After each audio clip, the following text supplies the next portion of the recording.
Yes.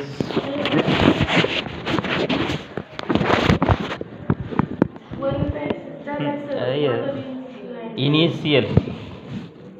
Initial few lines that I have taught up to Thanksgiving Day.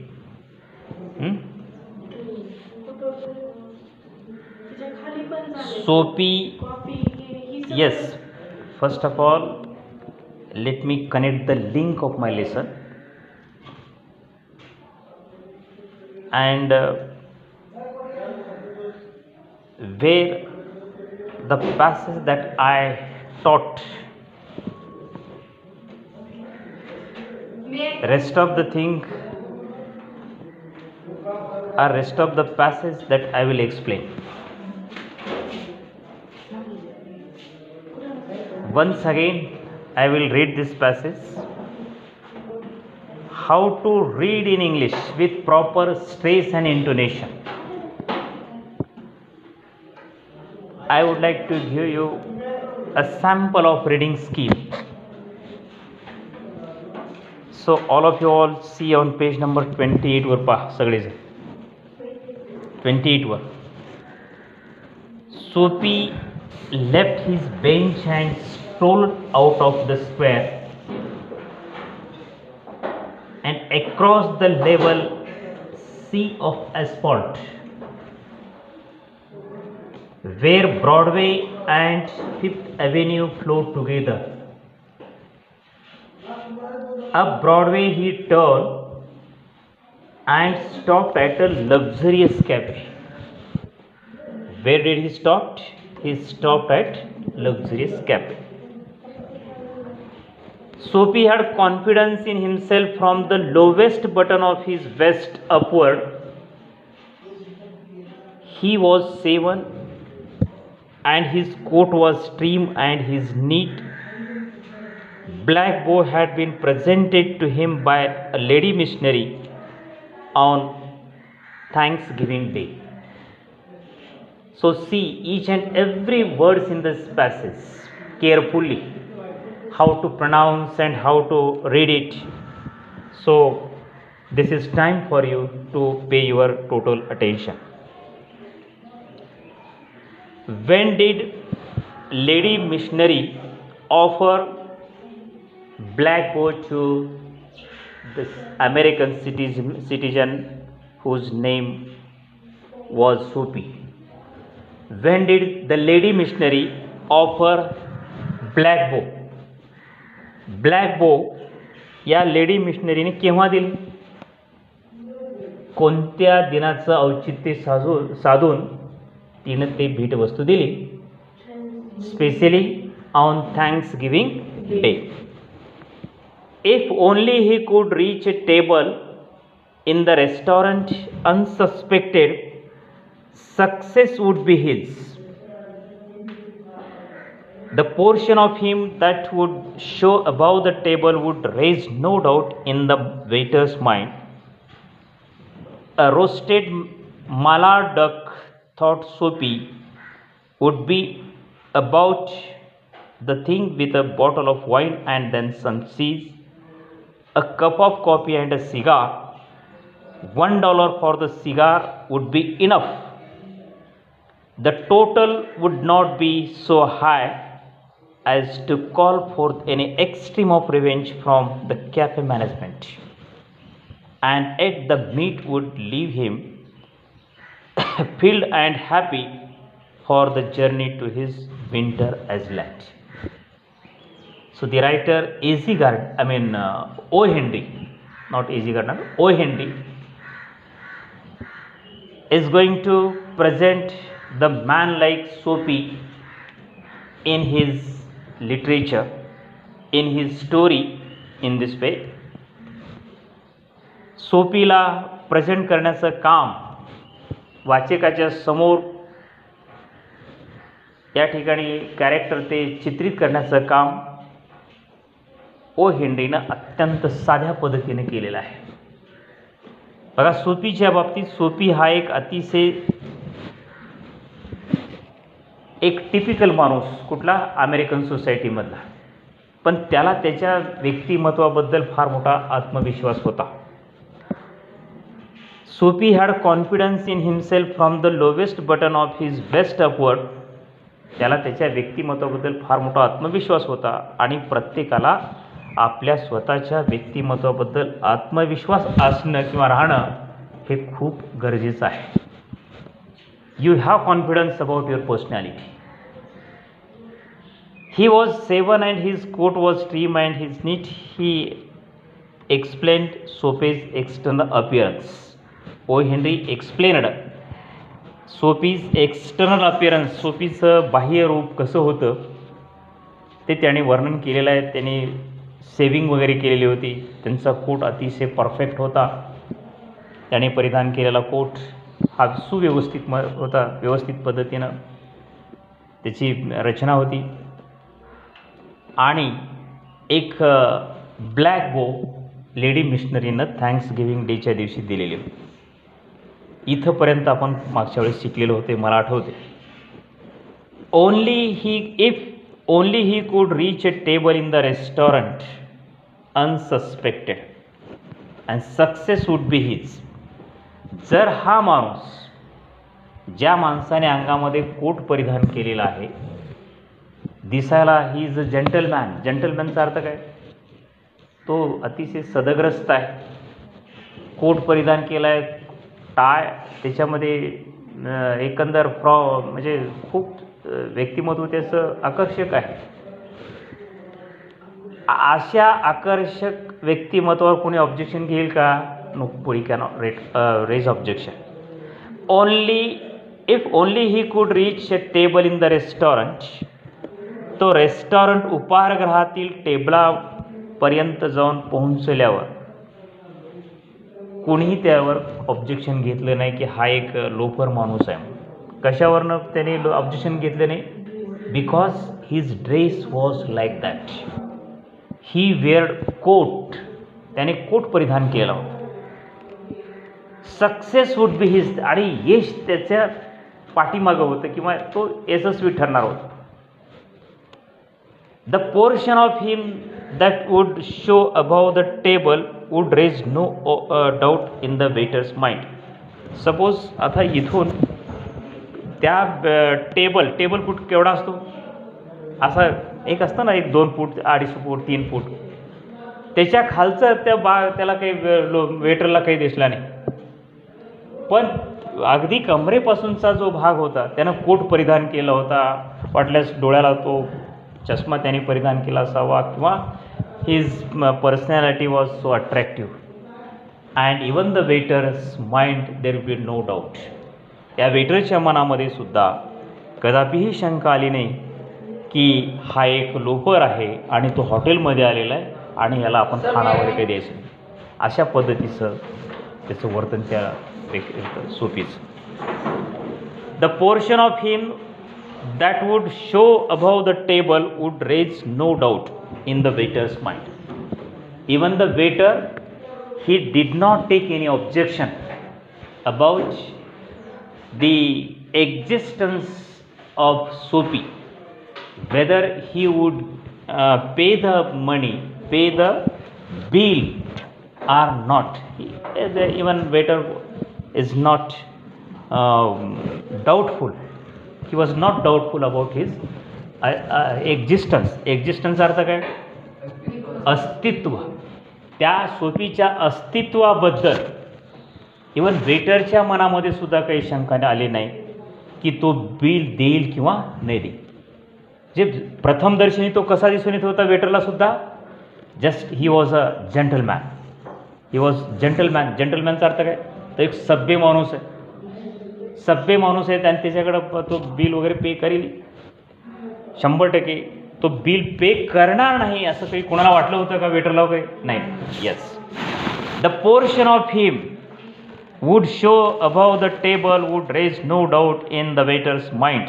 Waiter कोणाला म्हणायचं? The person or the boy who can supply food items, water or anything useful. तो ग्राहकाची सेवा करणारा जो व्यक्ती आहे त्याला वेटर असं म्हणतो. आणि कुठल्या हॉटेलमध्ये गेल्यानंतर हे वेटर तुमच्या निदर्शनास येईल. A roasted mallard duck. Roasted म्हणजे भाजलेला. Roast ROASTED. रोस्टेडचा अर्थ भाजलेला. A roasted mallard duck thought Sophie. What did Sophie think? Sophie thought that he would demand, he would order to the waiter or to the receiver. Yes, come on, bring one thali of malard duck. म्हणजे Malad, one थाळी of fish, one थाळी of chicken, one plate of chicken वगैरे म्हणतो ना.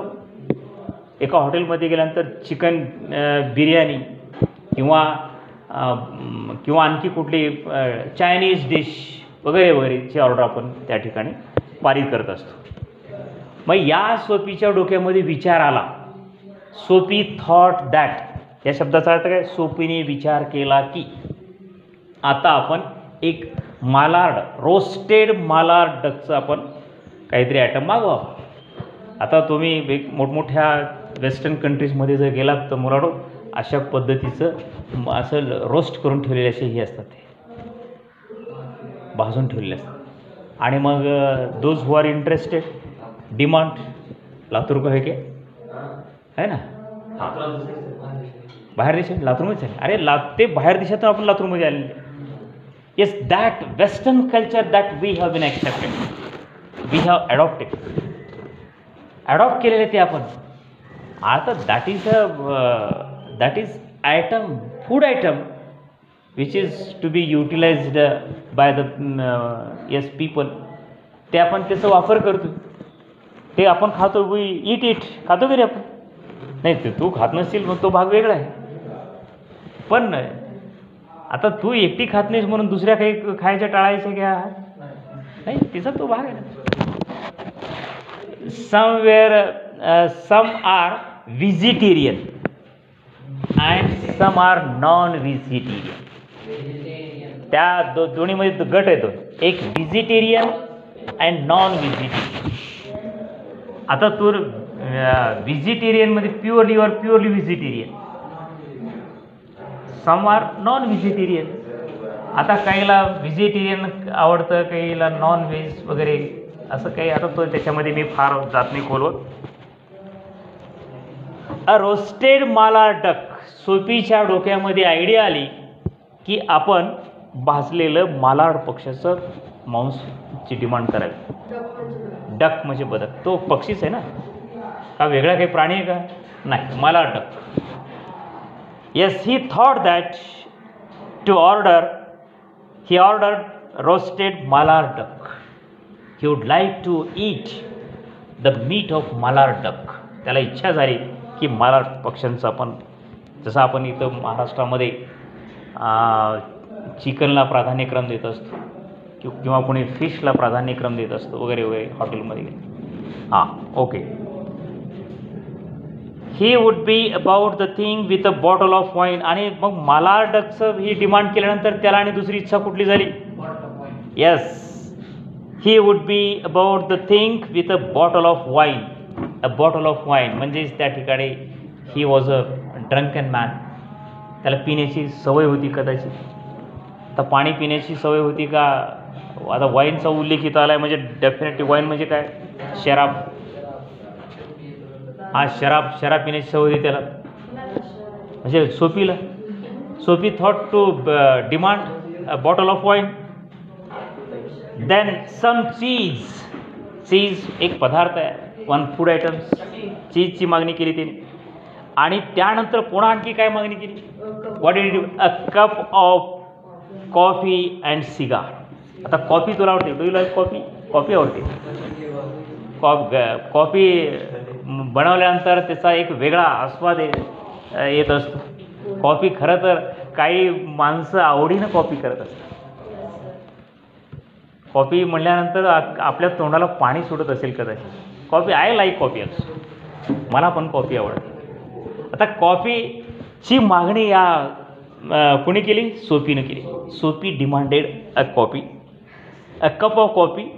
And then after, हे सगळं मालाडचं त्याने सेवन केलं, त्यानंतर चीचं सेवन केलं, then he drank wine, he drank fully wine पिलं सगळं, आणि त्यानंतर परत कॉफी घेतली, आणि पुढं आणि शेवटी काय त्याने ती म्हणली cigarette. Yes, it was his style. He adopted. American man accepted this kind of style. What about in India? इंडियामध्ये कसं आहे? इंडियामध्ये सुद्धा कदाचित अशाही पद्धतीचं वातावरण तुम्हाला दिसून येईल. कल्चर आहे. ओके.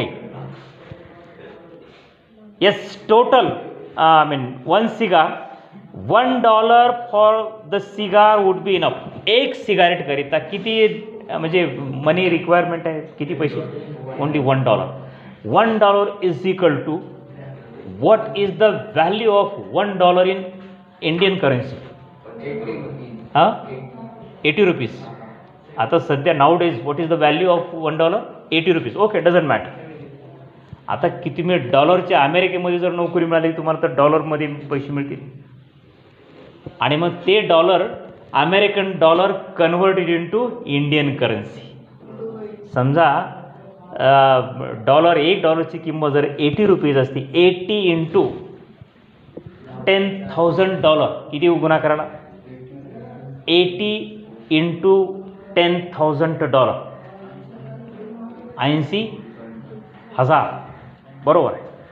म्हणजे 80,000 रुपीज हे तुम्हाला पहिल्यांदा तिथं पेमेंट मिळेल.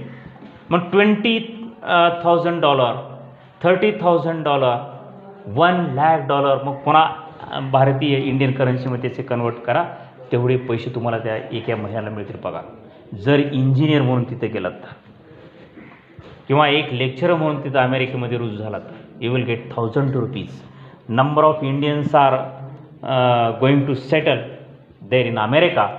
Yes, they have established their world and they are living their life with his wife and other sons and daughters, that means his family.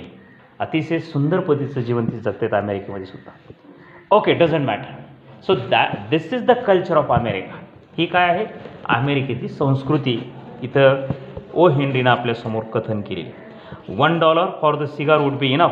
ENOUGH, enough म्हणजे $1 त्या सिगारेटसाठी इनफ, पुरेसं होतं. The total would not be so high as to call forth any extreme of revenge from the cafe management. Total would not be so high म्हणजे संपूर्ण bill जर या ठिकाणी कॅल्क्युलेट केलं तर एखादा कॅफे मॅनेजमेंटचा जो कोणी ओनर आहे, the owner of cafe management will not take revenge. REVENG, revenge म्हणजे REVENG, रिवेंज, बदला. म्हणजे कॅफे मॅनेजमेंटचा ओनर जो कोणी आहे तो कदाचित माझा बदला घेईल एवढी मोठी काही बिल त्या सगळ्या पदार्थाचं होणार नाही, अशी खात्री कोणाला होती? या सोपीला. The total would not be so high. फार मोठी काही बिल होणार नव्हतं. फार तर किती बिल होईल रे? बघा, पुन्हा एकदा ते मी पदार्थ किंवा आयटम असतो. Roasted mallard duck, then a bottle of wine, then some cheese, a coffee and then cigar. Hardly भारतीय करन्सीमध्ये, इंडियन करन्सीमध्ये जर विचार केला तर नॉट मोर दॅन 1,000. 1,000पेक्षा अधिक बिल होणार नाही. आपल्या खिशाला 1,000 परवडतील का? बघा अमेरिकेमध्ये गेल्यानंतर किती होईल बिल आणि भारतात किती होणार. तर तेवढ्या किमतीची नोकरी आपण मिळवली पाहिजे. Yes, that must the value. So that mean your lifestyle increasing. तुमची जीवनशैली वाढेल त्या ठिकाणी, लाईफस्टाईल वगैरे होईल. सोपीला वाटलं की बुवा आपलं कोणी काही म्हणजे आपल्याला काही कोणी मारणार नाही, पनिशमेंट करणार नाही, कोणी आपला बदला घेणार नाही, फार मोठी काही रक्कम होणार नाही, या भावनेनं तो आतमध्ये शिरला. कोण? सोपी. या विचारानं. Yet the meat would leave him filled and happy for the journey to his winter island. Yes, बघा या पहिल्या या रेस्टॉरंटमध्ये गेल्यानंतर तिथल्या मालकांना फार काही या ठिकाणी म्हणलेलं नाही. At the meat would leave him feel and happy for the journey he to his winter island, त्याच्या इच्छित ठिकाणी जाण्यासाठी तो तिथून पुढच्या प्रवासाला आनंदाने निघालेला आहे. But I Sophie set foot inside the restaurant door. म्हणजे एवढं सगळे पदार्थ खावं आपण, मौज मजा करावी आणि मग पुढच्या प्रवासाला निघावं असं डोक्यामध्ये त्याचे विचार आले. हे सगळे विचार घेऊन तो त्या हॉटेलमध्ये प्रवेश करतोय. बघा पुढं काय होते. I Sophie set foot inside the restaurant. What is meaning of restaurant? Where you can get different varieties of food is to be called restaurant. I Sophie set foot inside the restaurant door. ज्या क्षणी सोफीनं त्या restaurant डोरमध्ये पाऊल ठेवलं त्यावेळेला बघा पुढं घटना काय कोणती घडते. I Sophie set foot inside the restaurant door. The head waiter's eye fell upon his tattered trousers. Tattered trousers म्हणजे त्याचे हा जो भाग आहे आपल्या शर्टचा त्याला म्हणायचं टॅटर्ड, म्हणजे ते जीर्ण झालेले. द हेड वेटर्स आई, म्हणजे त्याच्यामध्ये सुद्धा वेटरमध्ये हेड असतात. काही सामान्य वेटर असतात आणि त्याच्या पलीकडचे अधिक सेवा त्याने दिलेले काही सिनियर हेड असतात. त्याला आपण काय म्हणायचं? Head. Head waiters. The head waiter's eye म्हणजे वेटरमधला एक हेड प्रमुख, त्याची दृष्टी अर्थात त्याला कदाचित मॅनेजर केला असेल किंवा थोडंसं काही पाणी देणारे वेटर असतात, कोणी पदार्थ देणारे वेटर असतात, कोणी बिल कलेक्ट, कोणी एक पर्ची लिहून देणारे वेटर असतात वगैरे वगैरे, त्याच्यामध्ये हेड असतात. The head waiter's eye fell upon his tatter trousers. एका प्रमुख वेटरची दृष्टी कुणावर पडली? या सोफीच्या टॅटर्ड ट्रोझरवर, म्हणजे त्या कपावर. कप म्हणजे this part of the shirt, याला काय म्हणायचं? शर्टाचा कप. त्याच्यावर त्याची दृष्टी पडली. And decadent shoes. DCAD decadent shoes, जीर्ण विदीर्ण झालेला, फाटलेला किंवा इथं दिले बघ old and worn out. Decadent म्हणजे ते खराब झालेला त्याचा शूज. त्या शूजवर आणि त्याच्या फाटलेल्या त्या शर्टाच्या त्या कपावर त्याची दृष्टी पडली एका हेड वेटरची. Strong and ready hands turn him out. Strong and ready hands turn him about and conveyed him in silence and has to sidewalk and averted the ignoble fate of the menaced malach. जे या ठिकाणी त्या वेटरचे हात तिच्यावर उगारले गेले वास्तविक पाहता. Strong and ready hands turn. Strong and ready hands म्हणजे आता या माणसाने बिल काही पेल केलं नाही, मग आता आपण कसं याला मग थोडं ते वेगळ्या पद्धतीने त्याला बाहेर हकालपट्टी केली ती सोफीची. Yes, conveyed him in silence. त्याला हळूवार किंवा मोजके शब्दात, कमी शब्दात त्याला समज देण्यात आली. Conveyed him in silence and has to sidewalk averted the ignoble fate of the mallard. आता त्याला थोडंसं धमकावलं किंवा तू बिल काही पे केला नाही, आता इथून तू चालता. बघा पहिल्या रेस्टॉरंटमधून सोफी अशा प्रकारचे पदार्थ खाऊन तो तिथून पुढे निघाला. Soapy turn off Broadway. कुठं निघाला तर सोफी? तो त्या वेगळ्या रस्त्याने निघाला. Soapy turn off Broadway. It seem that his route to the coveted island was not to be an easy one. So he had longing in his mind. If I did not pay the hotel owner's bill, then what will happen? Hotel owner will arrest me and the police will brought me to the coveted island, which is very interested for me to spend few days in winter season. That was the longing in his mind. डोक्यामध्ये काहीच कल्पना होती सोफीच्या की जर हॉटेलमध्ये आपण विनामूल्य जर खाल्लो तर हॉटेलचा जो कोणी त्या कॅफेचा जो कोणी मॅनेजर आहे किंवा मालक आहे तो मला अरेस्ट करेल पोलिसाच्या मदतीने आणि पोलीस मग कुठं टाकेल? त्या ठिकाणी जिथं माझी काही दिवस आरामात गुजराण होती. जेलमध्ये सुद्धा माणसाला काही उपाशीपोटी राहू दिलं जात नाही. तिथंसुद्धा गव्हर्मेंट तिथं व्यवस्था करत असतं, पण जेलमध्ये जाण्याची वेळ कुणावर येऊ नये. पण सोफीच्या मनात मात्र जाणून बुजून purposely he wanted to do criminal act. Criminal ॲक्टचा अर्थ काय? पर्पजली, पर्पज हेतुपुरस्सर Sophie wanted to do criminal act. Criminal act स्वतःहून हेतुपुरस्सर हा काहीतरी गुन्हेगारी कृत्ये करण्याच्या तयारीमध्ये होता, जेणेकरून त्याला त्या प्रिझनमध्ये जाण्याची मनापासूनची इच्छा होती. अशी इच्छा काही असते काय बघा? कुठल्या कुठल्या देशाच्या नागरिकामध्ये अशी इच्छा असते? पण सोफीला या ठिकाणी ओ हेनरीनं कसं इथं स्केच केलेलं, कॅरेक्टराईज केलेलं बघा. Sophie turn off Broadway. It seemed that his route to the coveted island was not to be an easy one. सोफीला असं दिसून आलं की त्या म्हणजे अतिशय desirable, greatly desired place. Greatly desired प्लेसचा अर्थ काय? समजा I think this place is greatly desired for me, where I can have so much thing. ज्या ठिकाणी आपणाला अनेक गोष्टीची आनंद घेता येतो, ते त्या ठिकाणाला आपण डिझायर्ड प्लेस असं म्हणतो. आता तुमचं डिझायर्ड प्लेस कोणतं आहे? What is your desired place? At home. बरं, आणखी काय? My desired place, greatly desired place. Which place do you like mostly? That is desired place. Which place do you like mostly? हो, तुला कुठलं ठिकाण आवडतं? I like my school, I like, as he said, I like my home, I like any historical place.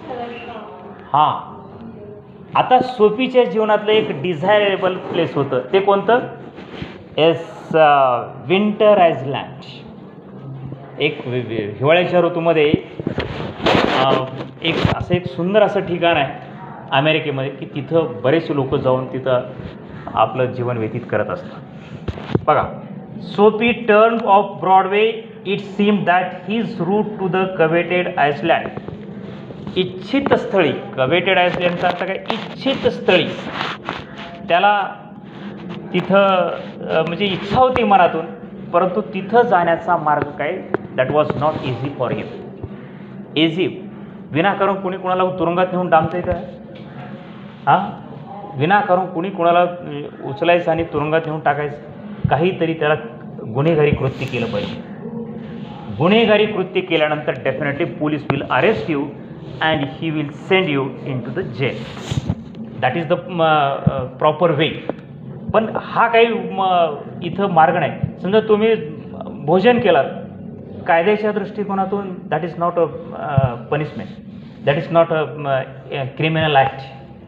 पण कुणीतरी criminal act मला म्हणावं, हे क्रिमिनल ॲक्ट आहे, पोलिसांनी मला पकडावं आणि माझी रवानगी त्या कवेटेड आयसलँडकडे करावी, अशी सोफीची अनेक दिवसापासूनची इच्छा होती. Y? Basically he had criminal background. मूलतः त्याच्या जीवनाला कुठली पार्श्वभूमी होती? गुन्हेगारीची पार्श्वभूमी, सोशल बॅकग्राऊंड त्याचं बघा, क्रिमिनल सोशल बॅकग्राऊंड. आणि he wanted to go to prison to spend few months in winter season because he had no his own house, own home. कारण त्याला स्वतःचं घर नव्हतं. त्याला सामाजिक म्हणजे पार्श्वभूमी त्याची अत्यंत वाईट होती, क्रिमिनल बॅकग्राऊंड होती. अशा बॅकग्राऊंडमधला माणूस म्हणजे त्या ठिकाणी जाऊन व्यतीत करावं काही दिवस असं वाटते.